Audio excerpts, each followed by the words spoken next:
Let's go to the final game, and this is the nightcap. Number 9 Tennessee at number 8 Ohio State. Saturday night, 7 p.m. again on ABC or ESPN. So make sure that you don't forget what channel that is. You'll tune it away from TNT. Guys, again, temperature check here. Ryan Day might be coaching for his job in this game after losing to Michigan. It feels like the rumors and everything has just spun out of control. The one thing that maybe is saying Ryan Day keeps his job is Ross Bjork has come out and said, I have a great relationship with Ryan Day. So weed through all of the posturing and the politicking. At the very least, if Ryan Day loses this game, he's giving back some of his salary, right? Like a la Brian Kelly or Mike Norvell. I don't know how much else you could ask of for Ryan Day because they already kind of did the buy the best team money can buy angle. That's what Brian Kelly's doing right now in Baton Rouge in the transfer portal.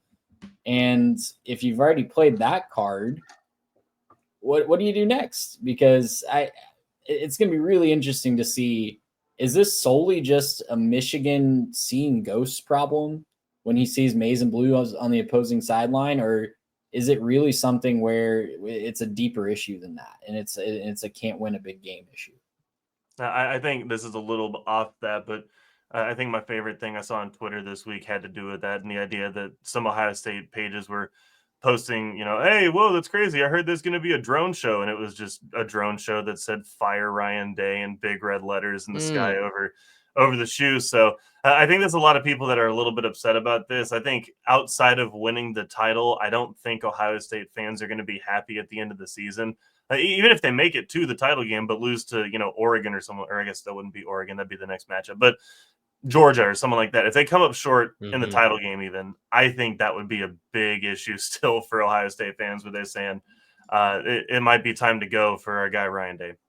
What I do know is neither one of these fan bases will handle a loss in this game very well. No. From what I've seen on Twitter. Also, I thought you were going to say temperature check for just like the game, so I did pull that up, Mitch, when you said chilly. Temperature. It's 30 degrees high, 22 low, looking like a wind chill around 15 to 20 degrees. Yep. So, yeah, I saw some people from Ohio were shocked to learn that Knoxville, Tennessee is in the mountains this week. So I don't think Tennessee is. Yeah, I don't think Tennessee is going to be as affected by this as maybe like SMU or somebody like that. Golly, we love a good geography lesson with our college football. I think the weather is going to provide a fantastic Midwest backdrop for this, as you mentioned. Not necessarily the road bump for Tennessee that it might be for a couple of these other teams. Let's get into the matchup here. I think for me, the X factor, and I've said this all season long, is Jim Knowles for Ohio State. Tennessee, I guess I was telling you guys this before we hit record. Tennessee has the 8th ranked total offense, the 8th ranked scoring offense in the country. Okay, great. You dive into the numbers, though, and they've done all of their damage against the Kent States and the UTEPs on their schedule, and it hasn't really translated over to SEC play.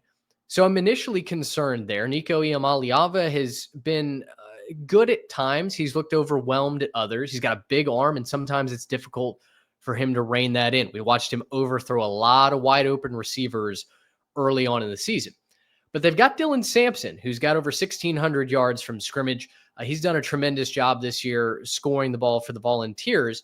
And so maybe if Tennessee can rely on the running game, there's certainly a case where they can walk into the shoe and win this game. For me, I know a lot of people have this on a razor-thin margin. I know a lot of people are picking Tennessee to win this game. So are you guys in the Volunteer Orange camp?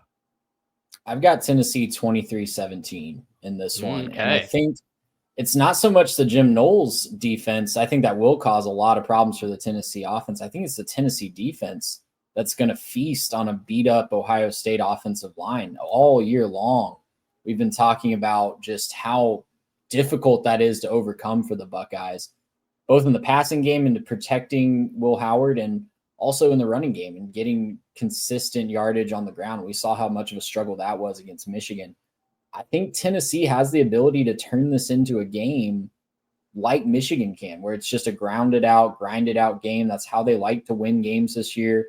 grind it out on the ground with Dylan Sampson, like you said, and play elite defense, especially with the good to elite defensive linemen that they have, both inside and outside. So I think that's a really bad matchup for Ohio State. Personally, I think Tennessee is going to win this one outright and move on to the next round. Trey, I'm with you, man. This is how I make my other bit of the two upsets from the original prediction in the show. I think Tennessee wins this one. I do think it'll be a little bit more of the low scoring, not really the anticipated, high vaunted offenses we might have thought we would have had at the beginning of the season. I think if you said these two teams match up in the playoff at the beginning of the year, everyone's guessing the final score is going to be, 49-45. I think this thing's a lot, lower, obviously, because neither of these offenses have looked necessarily like world beaters, down the stretch. But I think this one probably turns into more of a, 20-17 type of game where Tennessee can come out on top. Now, the way that I make that is by saying a couple of things. Number one, Tennessee's given up over 150 yards rushing just twice this year. They've kept it under 150 in 10 of their 12 games. And I think Ohio State's going to need to run the football to keep that offense balanced, but to give them a chance to win. Like you saw what happened when Michigan took away the run. They just didn't work as an offense. They didn't have the guys. I don't know if it was, they didn't pay enough money. Maybe should have spent $30 million on a class or something. But I don't know what it was. They just didn't have it on the offensive side when you took away the run game. Whereas I think, for Tennessee, Trey, you were talking about them being able to feast up on the trenches. I also think that applies on the offensive side. I think they're going to be able to get it done in the run game. They've ran the ball extremely well this year. And a lot of this calculation for me doesn't expect very much of Nico, but we know he's got it in there. We know that Nico has that talent in there. They've been passing the ball a little bit better as of late. Went for 257 and 4 touchdowns against Vanderbilt to finish the season. So whatever you think of Vanderbilt's defense, I guess that's one thing. But 4 touchdowns isn't anything to sneeze at. If Nico can show up and give you a respectable, 250 yards passing, couple touchdowns, I think this is an amazing scenario for Tennessee where you can pull away. I think when I'm calculating this whole thing out, I don't expect Tennessee to get very much through the air, and I still think they win this thing, 20-17. But Nico shows up, it could get a little bit uglier for the Buckeyes. And if Ohio State loses big at home, it's going to get real ugly in Columbus for Ryan Day and company. It is concerning how much Will Howard just disappeared in the Michigan game. And remember, this is a Wolverines team that did not have Will Johnson, that did not have Colson Loveland.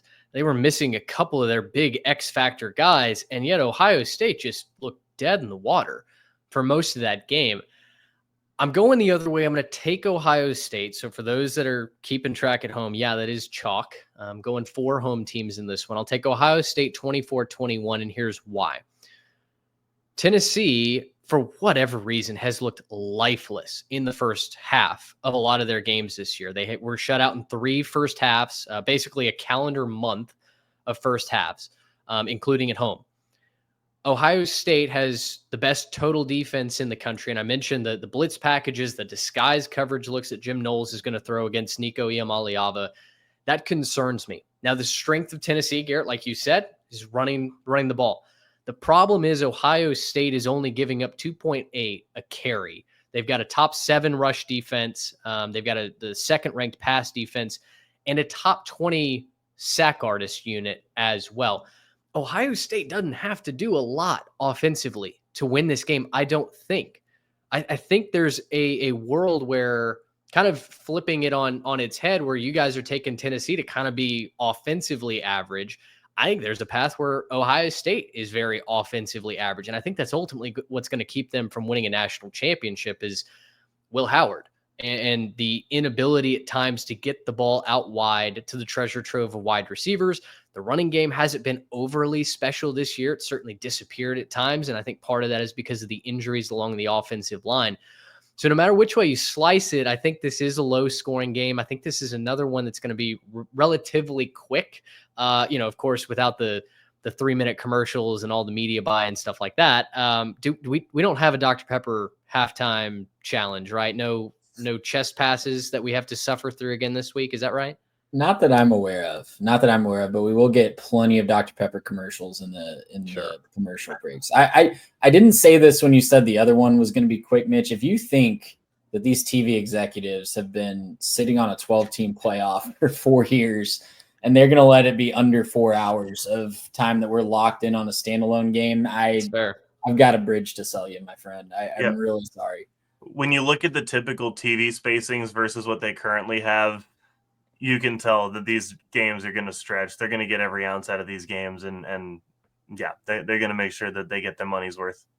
The guy with the red sleeve is going to come out. It's going to be 5 minutes on his clock instead of 3 minutes. That might have been the saddest part of my college experience, watching that go from 90 seconds to 2 minutes and a half down to 3 full minutes, all within the span, I think, of my collegiate career. It just, it's just the number just kept climbing up.